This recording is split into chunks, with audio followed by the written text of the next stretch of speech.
Hello everyone, welcome to Anjali home point. ఇవాళ వచ్చేసి ఒక మంచి యూజ్ఫుల్ వీడియోని నేను మీతో షేర్ చేసుకోబోతున్నానండి. రాత్రి మనకి అన్నం మిగిలిపోతే కనుక దాన్ని పారేస్తూ ఉంటాం, లేదంటే లెమన్ రైస్ కలిపేస్తూ ఉంటాం, లేదంటే మసాలా రైస్, లేదంటే కనుక ఇంకాస్త డిఫరెంట్గా ఏవైనా రెసిపీస్ ప్రిపేర్ చేస్తుంటాం కదా. ఈరోజు వచ్చేసి నేను మిగిలిపోయిన అన్నంతో మనం వడియాలను ఎలా ప్రిపేర్ చేసుకోవాలో ఈ వీడియోలో నేను మీతో షేర్ చేసుకోబోతున్నాను. నాకు రాత్రి అనేది అన్నం కాస్త ఎక్కువగానే మిగిలింది. అందుకనేసి నేను ఈ రైస్ని కొంచెము ఉండలు మాదిరి లేకుండా పొడి పొడిగా అనేసి ఒక కప్పు తీసుకొని మెజర్మెంట్ తీసుకుంటున్నాను. మెజర్మెంట్ తీసుకుంటే మనం ఎసురు వేసుకోవాలన్నమాట. అందుకనేసి ఈజీగా ఉంటుందని మెజర్మెంట్ తీసుకుంటున్నాను. నేను వచ్చేసి 2 కప్పుల వరకు రైస్ అయ్యింది. ఇంకాస్త అంటే ఒక పావు కప్పు వరకు అయిందన్నమాట. మొత్తంగా వచ్చేసి 2 కప్పు వరకు అయ్యింది. దానికి వచ్చేసి కొద్దిగా వాటర్ని యాడ్ చేసుకొని ఈ విధంగా స్మూత్ పేస్ట్ లాగా మనం మిక్సీ పట్టుకోవాలి. ఉండలంటి లేకుండా వాటర్ని ఎక్కువ వేసుకోకండి, మరీ లూజ్గా తయారైపోతుంది. కన్సిస్టెన్సీ అనేది ఈ విధంగా ఉండాలన్నమాట. అంతవరకు మనం కొద్దిగా వాటర్ని యాడ్ చేసుకుంటూ మిక్సీ పట్టుకోవాలి. ఇలా మిక్సీ పట్టుకున్న మిశ్రమాన్ని ఒక వెడల్పుగా ఉండే బౌల్లోకి తీసుకోవాలి. ఇక్కడ నేను 2 పావు కప్పుల వరకు రైస్ తీసుకున్నాను కదా, దానికి వచ్చేసి 3 కప్పుల వరకు వాటర్ని యాడ్ చేసుకోవాలి. అంత ఒకటేసారి కాకుండా కొద్దిగా యాడ్ చేసుకుంటూ కలుపుకుంటూ చెక్ చేసుకోవాలి. ఈ రైస్ ప్లస్ వాటర్ 2 కూడా బాగా మిక్స్ అవ్వాలి, ఉండనట్టు లేకుండా బాగా కలుపుకోవాలి. నేను ఫస్ట్ ఒక 2 కప్స్ వరకు వాటర్ని వేసాను. ఇప్పుడు వచ్చేసి ఇంకా 3rd కప్పు వాటర్ని యాడ్ చేసుకుంటున్నాను. ఇలా వేసుకున్నప్పుడు కొంచెం పెద్ద గిన్నెని తీసుకొని ఇప్పుడు దీన్ని మన స్టవ్ మీద ఉంచుకొని కుక్ చేసుకోవాలన్నమాట.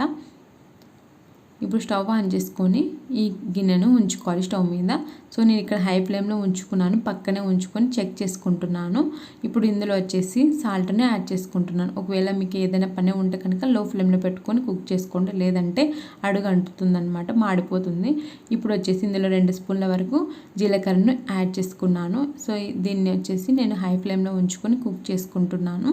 కావాలంటే మీరు మీడియం ఫ్లేమ్లో అయినా ఇది కాస్త దగ్గరగా తయారవ్వాలన్నమాట. మనకు వడియాలు పెట్టుకోవడానికి అంత కన్సిస్టెన్సీ వచ్చేంత వరకు కుక్ చేసుకోవాలి. చూడండి, కాసేపటికి కన్సిస్టెన్సీ అనేది ఈ విధంగా వచ్చింది. దీన్ని వచ్చేసి ఇంకాస్త దగ్గరగా తయారనివ్వాలి, అంతవరకు మనం కుక్ చేసుకోవాలి. చూడండి, కన్సిస్టెన్సీ అనేది ఈ విధంగా ఉండాలి. అంతవరకు మనము కుక్ చేసుకుంటే సరిపోతుంది. ఇప్పుడు స్టవ్ ఆఫ్ చేసుకొని దీన్ని మరొకసారి బాగా కలుపుకోవాలి. చూడండి, ఇంకోసారి చూపిస్తున్నాను. కన్సిస్టెన్సీ అనేది ఈ విధంగా ఉండాలి. ఇలా వచ్చిందండి. నేను టెర్రస్ పైకి వెళ్ళేసి మార్నింగ్ నేను మొబైల్ తీసుకోవడం మర్చిపోయాను అనమాట. అందుకే వడియాలు పెట్టేటప్పుడు వీడియో తీయలేదు. ఒక కాటన్ క్లాత్ని వాటర్లో బాగా తడిపేసి గట్టిగా పిండేసి ఒక స్ప్రెడ్ చేసేసి నేలపైన వడియాలు అనేవి పెట్టామన్నమాట. మాకు పీజన్స్ ప్రాబ్లం ఉంది టెర్రస్ పైన, అందుకనేసి కొద్దిగా ఆరిన తర్వాత వడియాల పైన రెడ్ కలర్ది దుపట్టాన్ని కవర్ చేశానమాట, పీజన్స్ వచ్చి తినకుండా ఉండడానికి అనేసి. చూడండి, వడియాలు అనేది ఇలా కాటన్ క్లాత్ మీద పెట్టాను. కొంచెం క్లౌడీగా ఉంది వెదర్ అనేసి కిందికి తీసుకొచ్చాను, వర్షం పడుతుందేమో అనేసి. నేను కిందికి తీసుకొచ్చిన వెంటనే వర్షం అనేది చాలా బాగా కురిసిందండి. ఆ రోజు మాత్రం వర్షం. ఇక్కడ వచ్చేసి 3 o'clock అయిందనమాట. 3 o'clockకి కిందికి తీసుకొచ్చాను. కిందికి తీసుకొచ్చిన వెంటనే చూడండి, మబ్బులు కమ్మేసాయి మొత్తము. అండ్ పీజన్స్ కూడా మాకు చాలా ఎక్కువగా ఉంటాయన్నమాట టెర్రస్ పైన. చూడండి, మా చుట్టూ ఈ విధంగా ఉంటుంది సరౌండింగ్స్ మొత్తం కూడా. ఇది వచ్చేసి 6th floor అనమాట.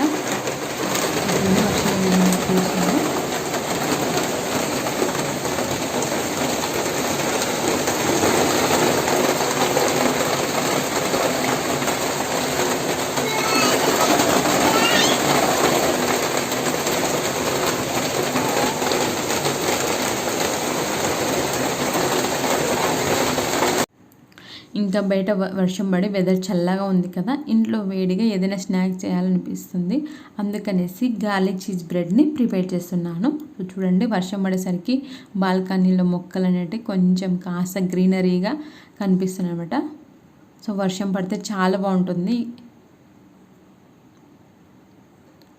మొత్తం మొక్కలన్నీ ఆ వర్షంలో బాగా తడిసాయి అన్నమాట. ఇప్పుడు గార్లిక్ చీజ్ బ్రెడ్ని ఎలా తయారు చేసుకోవాలో చూసేద్దామా. ఇందుకోసం వచ్చేసి బటర్ని తీసుకున్నా. నేను బటర్ని వచ్చేసి ఈ విధంగా మెల్ట్ చేసుకోవాలి. అంటే స్టవ్ మీద పెట్టుకొని కాదు, కొద్దిసేపు మనకు ఫ్రిడ్జ్ నుంచి బయట పెడితే ఈ విధంగా మెల్ట్ అయిపోతుంది అనమాట. ఇప్పుడు వచ్చేసి మనం ఇందులో గార్లిక్ని నేను తొక్క తీసేసాను, పైన తీసేసి ఈ విధంగా తురుముకుంటున్నాను అనమాట. కొబ్బరిని తురుముకుంటాం కదా, దాంతోనే తురుముతున్నాను గార్లిక్ని. ఇలా తురిమిన గార్లిక్ని ఈ బటర్లో యాడ్ చేసుకుంటున్నాను.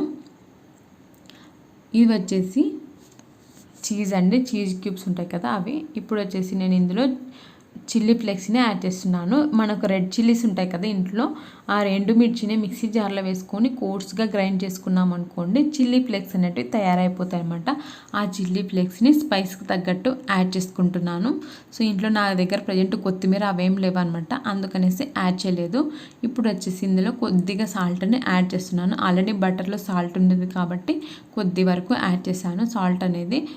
ఇప్పుడు చీజ్ క్యూబ్స్ని కూడా ఈ విధంగా కొబ్బరిని తురుముకుంటాం కదా, ఆ దాంతోనే తురుముకుంటున్నాను అనమాట. సో బయట వెదర్ చల్లగా ఉంది కదా, పిల్లలు స్నాక్ ఈవినింగ్ అడుగుతారనమాట ఖచ్చితంగా రోజు. అందుకనేసి ఇదైతే సింపుల్గా తయారైపోతుంది కదా, అందులో ఇంట్లో బ్రెడ్ ఎలాగో ఉంది కదా అనేసి ఈ గార్లిక్ చీజ్ బ్రెడ్ని ప్రిపేర్ చేస్తున్నాను. ఇందుకోసం నేను మిల్క్ బ్రెడ్ని యూజ్ చేస్తున్నాను అండి. శాండ్విచ్ బ్రెడ్స్ కూడా దొరుకుతాయి, నా దగ్గర ప్రజెంట్ అవేం లేవు అనమాట, అందుకనేసి మిల్క్ బ్రెడ్ మీదే చేస్తున్నాను. ఇందాక మనం ప్రిపేర్ చేసుకున్నాం కదా బటర్ మిశ్రమాన్ని, దీనిపైన అప్లై చేసుకోవాలి బ్రెడ్ స్లైసెస్ మీద. మరీ ఎక్కువగా అప్లై చేసుకోకుండా లైట్గా అప్లై చేసుకోవాలి, లేదంటే కనుక మనం ప్యాన్ మీద పెట్టినప్పుడు ఈ బటర్ అనేది మెల్ట్ అయిపోయి ఆయిలీగా తయారవుతాయి. అందుకనేసి జస్ట్ అలా స్ప్రెడ్ చేసుకుంటే పలచగా ఒక లేయర్ లాగా సరిపోతుందన్నమాట ఈ బ్రెడ్ స్లైసెస్ మీద. ఇలా అప్లై చేసిన తర్వాత తురుముకున్న చీజ్ని ఇందులో యాడ్ చేసుకోవాలి.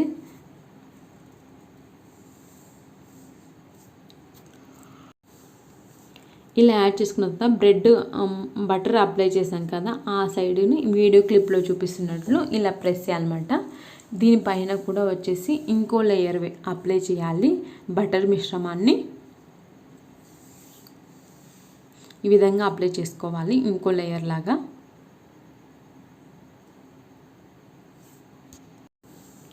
ఇలా అప్లై చేసుకున్న బ్రెడ్ని స్టవ్ మీద ఒక ప్యాన్ పెట్టుకొని, ప్యాన్ హీట్ అయిన తర్వాత మనం ఏ సైడ్ అయితే బటర్ని అప్లై చేసామో ఆ సైడ్ పెట్టాలన్నమాట ప్యాన్ పైన. దీనిపైన వచ్చేసి మరొకసారి బటర్ మిశ్రమాన్ని అప్లై చేసుకోవాలి.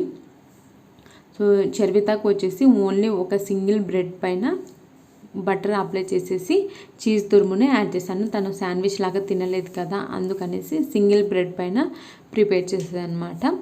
ఇప్పుడు మూత ఉంచుకొని 2 మినిట్స్ వరకు మీడియం ఫ్లేమ్లో కుక్ చేసుకోవాలి.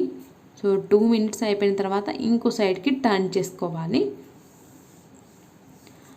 సో ఒక వైపు స్టవ్ మీద కాలుతుండగానే కింద వచ్చేసి ఇంకొకటి కూడా ఇలా ప్రిపేర్ చేసుకోవాలన్నమాట శాండ్విచ్ని.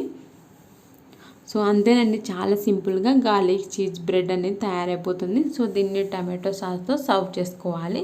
సో ఇప్పుడు వచ్చేసి ఇక్కడ పిల్లలకి ప్రిపేర్ చేసి ఇచ్చాను అనమాట. తర్వాత ఇంకా మా ఆయనకి కూడా చేసి ఇచ్చేసి ఇంకా తర్వాత నేను కూడా తింటున్నా పిల్లలతో పాటు. సో పిల్లలకి అలా తినిపించేసి ఇంకా వాళ్ళు నాకు తినిపిస్తున్నారనమాట, ఇద్దరు నాకు. అలా తినేసి ఇంకా నేను నా కిచెన్లో పని చూసుకున్నాను. తర్వాత ఏమో ఇంకా ఆకిరాకి హోంవర్క్ అనేది కంప్లీట్ చేశాను అనమాట. ఆ రోజు అలా ఎండ్ అయిపోయింది. ఇంకా వడియాలు తీసుకొచ్చాను కదా, అవి రాత్రంతా ఫ్యాన్ కింద ఆరబెట్టాను. ఇది వచ్చేసి నెక్స్ట్ డే మార్నింగ్ అనమాట. వడియాలను క్లాత్ నుంచి సపరేట్ చేయాలి.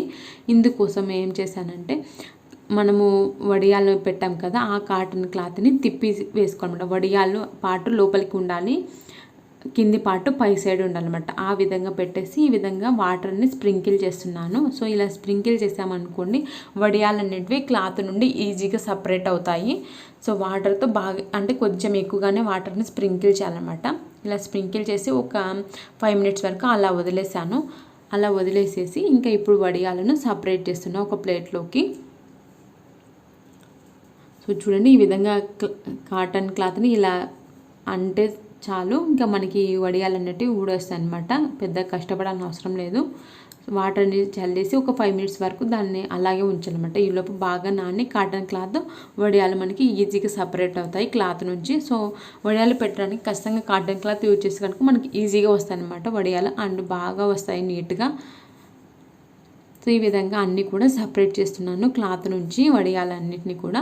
సో చాలా బాగా వచ్చాయండి. ఆల్రెడీ నేను ఒకసారి ఫస్ట్ ట్రయల్ చేశాను అనమాట. ఫస్ట్ ట్రయల్ చేసి నేను సక్సెస్ అయిన తర్వాతనే నేను మీతో షేర్ చేసుకుంటున్నాను. యాక్చువల్గా వసంతం సినిమాలో కళ్యాణి గారు చేస్తారు కదా, అలా చేద్దాం అనుకున్నాను. కానీ మాకు ప్రతిసారి నేను వడియాలు ఎండబెట్టుకోవడానికి టెర్రస్ పైకి వెళ్ళాలన్నమాట. సో ఇలా పల్చగా వేస్తే కనుక ఒకరోజు ఎండలో పెడితే సరిపోతుంది కదా అనేసి నేను ఇలా ట్రై చేశాను. లేదంటే కనుక అన్నంని మిక్సీలో పట్టేసి మనము మెత్తగా అందులో కొద్దిగా సాల్ట్ యాడ్ చేసుకొని మనం ఊరికే చేత్తో అలా మనం బోండాలు అలా వేసుకుంటాం కదా, అలా అయినా వేసుకోవచ్చు. ఒకవేళ ఎండ ఎక్కువగా ఉంటే కనుక అలా ప్రిపేర్ చేసుకోవచ్చు. నాకు వచ్చేసి మా బాల్కనీలో అంత ఎండగా ఉండదు, ప్రతిసారి నేను టెర్రస్ మీదకి వెళ్ళాలి, అందుకనేసి ఇలా మిక్సీ పట్టుకొని ఎసరు వేసుకొని అలా ప్రిపేర్ చేసుకున్నాను అనమాట. సో ఇవి చాలా బాగున్నాయండి. ఇంతకుముందు ట్రై చేసి సక్సెస్ అయినాను. సో అందుకే మీతో నేను షేర్ చేసుకున్నాను, మీలో చాలామందికి హెల్ప్ అవుతుందనే ఉద్దేశంతో. చూడండి ఇలా సపరేట్ చేశాను కదా, ఇలా సపరేట్ చేసిన తర్వాత క్లాత్ నుంచి మళ్ళీ ఇంకోసారి టెర్రస్ పైన ఆరబెట్టాను అనమాట. సో ఈసారి కూడా దుప్పట్టా కప్పాను, ఎందుకంటే మాకు పీజన్తో చాలా ప్రాబ్లం అవుతుంది. అందుకనేసి ఒక పాలిథిన్ కవర్ మీద ఈ వడియాలను ఒకరోజు ఎండలో పెట్టాను అనమాట. సో చూడండి బాగా ఆరాయి అనమాట, ఎందుకంటే ప్రజెంట్ ఎండ బాగుంది మాకు, అందుకనేసి వడియాలు పెడుతున్నాను. లేదంటే కనుక మనము చూడండి ఒకసారి సౌండ్ ఎలా వస్తుందో, బాగా ఎండ అనమాట. ఈ విధంగా మనము ఆరబెట్టుకోవాలి వడియాలు అనేటివి. ఒకవేళ తడిగా ఉన్నాయనుకోండి మీరు అలానే స్టోర్ చేసుకుంటే బూజు వస్తాయన్నమాట, కొంచెం ఫంగల్ ఫామ్ అయ్యి. ఇప్పుడు నేను వీటిని ఒకసారి ఫ్రై చేసి కూడా చూపిస్తున్నాను చూడండి. స్టవ్ మీద డీప్ ఫ్రైకి సరిపడా ఆయిల్ వేసుకుని ఆయిల్ని బాగా హీట్ అవ్వాలి. హీట్ అయిన తర్వాత మాత్రం మనం ఈ వడియాలనే వేసుకోవాలన్నమాట, అప్పుడే బాగా పొంగుతాయి అన్నమాట. లేదంటే కనుక అంత పొంగవు, అండ్ తినేటప్పుడు కొంచెం గట్టిగా ఉంటాయన్నమాట. అందుకనేసి ఆయిల్ బాగా ఫ్రై అయిన తర్వాత వీటిని ప్రిపేర్ చేసుకోవాలి. అండ్ నేను ఇంకొక వీడియో కూడా చేశానండి, అన్నం మిగిలిపోతే ఇంకోలాగా కూడా మనం స్టోర్ చేసుకోవచ్చు. ఆ వీడియో అనేది లింక్ డిస్క్రిప్షన్ బాక్స్లో ఇస్తాను, ఒకసారి చెక్ చేయండి. ఎప్పుడు మనం లెమన్ రైస్ లేదంటే మిగిలిన అన్నంతో బోండాలు అలా చేస్తుంటాం కదా, ఇలా ఒకసారి వడియాలు అండ్ నేను ఆల్రెడీ బొరుగుల మాదిరిగా అంటే స్నాక్ లాగా చేసుకోవచ్చు అనమాట మిగిలిపోయిన అన్నంతో. ఆ వీడియో అనేది కూడా లింక్ కింద డిస్క్రిప్షన్ బాక్స్లో ఇస్తాను, ఒకసారి చెక్ చేయండి. చూడండి ఇంకా దగ్గరగా చూపిస్తున్నాను వడియాలు ఎంత బాగున్నాయో కదా మిగిలిన అన్నంతో. అండ్ చూడండి సౌండ్ ఎలా వస్తుందో.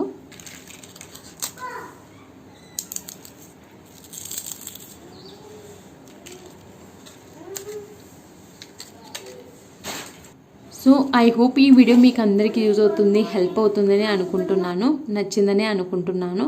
మీకు కనుక ఈ వీడియో నచ్చినట్లయితే లైక్ చేయండి, మీ ఫ్రెండ్స్ అండ్ రిలేటివ్స్కు తప్పకుండా షేర్ చేయండి.